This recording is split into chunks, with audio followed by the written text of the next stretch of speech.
Tonight on KGW News, a couple robbed at gunpoint in their own home. And he pointed his gun at me and said, "I will shoot you." The hunt for a brazen thief who forced his way in when the dog was let out.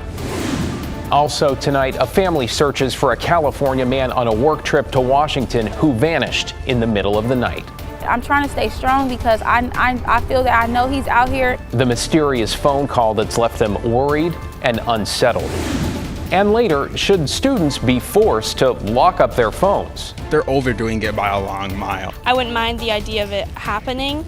The Portland High School about to go device-free in the classroom.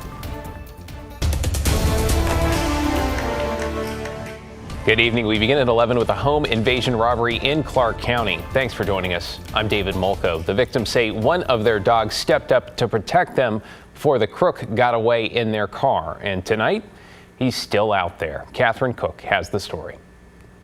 You might say little Ruby here is sniffing around for clues after what her owners, Doug and Teresa Wyckoff, went through. Somebody just walked in the back slider through my backyard, opened a gate, and he just put his gun up right there and pointed at me and said, "I will shoot you," and then he just kept moving. It was just after 5:30 Saturday morning. The Wyckoffs were at their home near Northeast 162nd Avenue and 20th Street in Vancouver. Not to lay blame, but the whole thing actually started with Ruby. Because she's so little, she has to get up early, go potty. It was a nice morning, so they left the back sliding door open for a few minutes. Then suddenly the intruder walked in.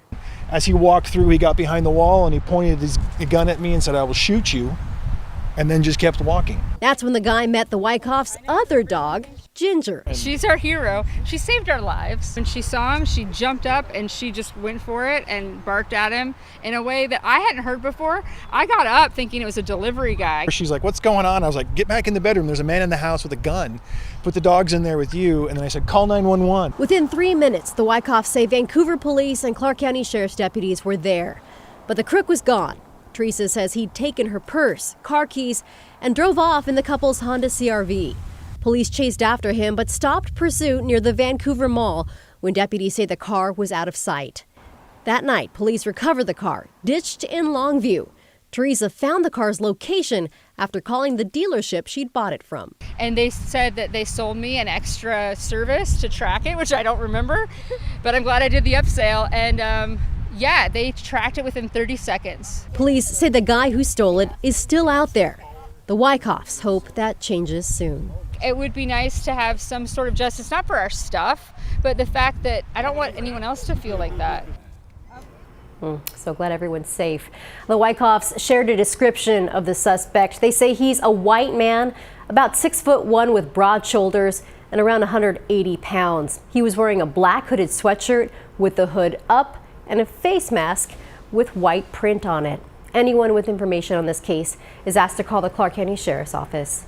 David? Terrifying ordeal. Thank goodness, though, for Ginger and, yes, Ruby as well. Thank you, Catherine.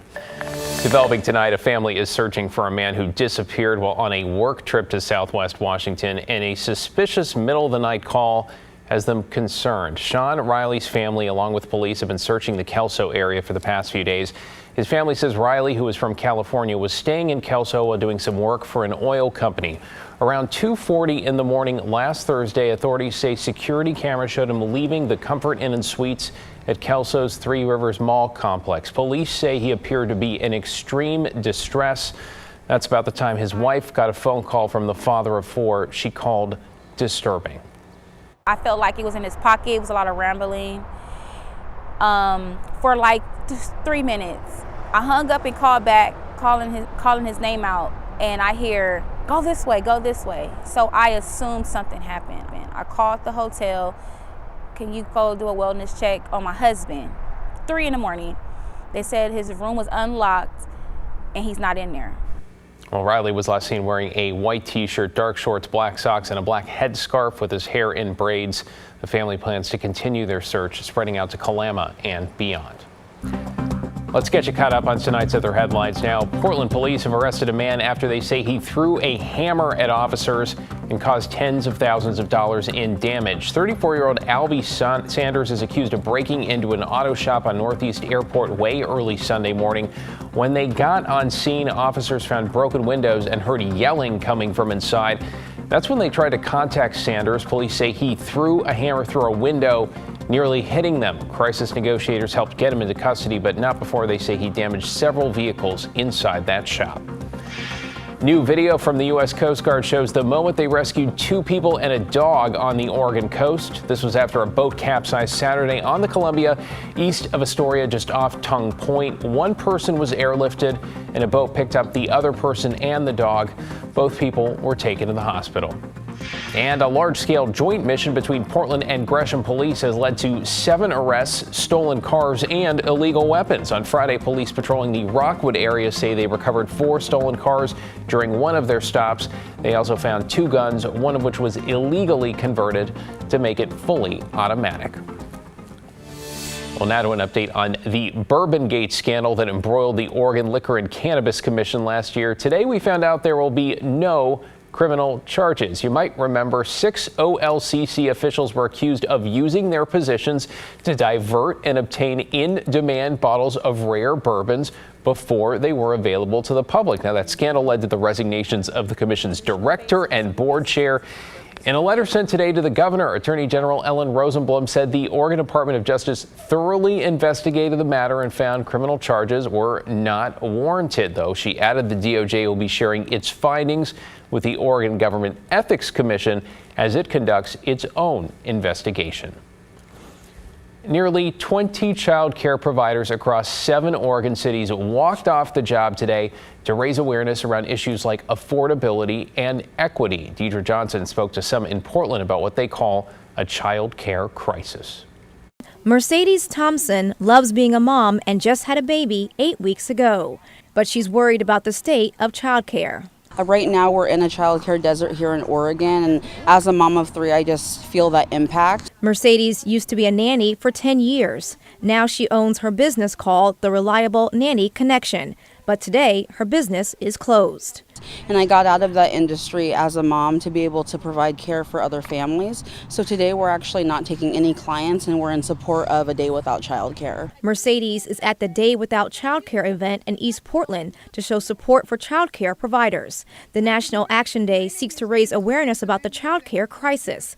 Some say the crisis centers around the need for more equitable pay for providers. Because we have so many Black and brown women in our community and caregivers in general who've been providing the supports for our economy for generations, who are continuing to live in poverty. A recent survey of 40 care centers in the metro area from us here at KGW found tuition costs for children under 5 range from nearly $900 for part-time care to $1,600 a month if your child needs care full-time. Those costs prevent many from seeking child care, which would also help staff and pay for more providers. Well, what we really want is we want a dedicated revenue stream for child care in Oregon, and we want a universal system for child care. Providers also want more support to help the children they care for every day. More children in the child care that are safer child care facilities, more equipment, more activities for them to be able to be involved in. Deidre Johnson, KGW News. You are watching KGW News, and still ahead at 11, we're following up on well water that hasn't been drinkable for decades. We asked state leaders why there is still no solution in one part of Oregon. Plus, how to get students to pay attention in class and off their phones, what one local school is now planning that some say could be a little too rigid. And we had a few clouds around during the day today, but a lot of sunshine. Obviously a big cool down from the weekend. Going forward, though, really pleasant weather. We've got warm days, cool nights, and even a little bit of rain in the forecast. And we'll take one final look at those northern lights from Friday night.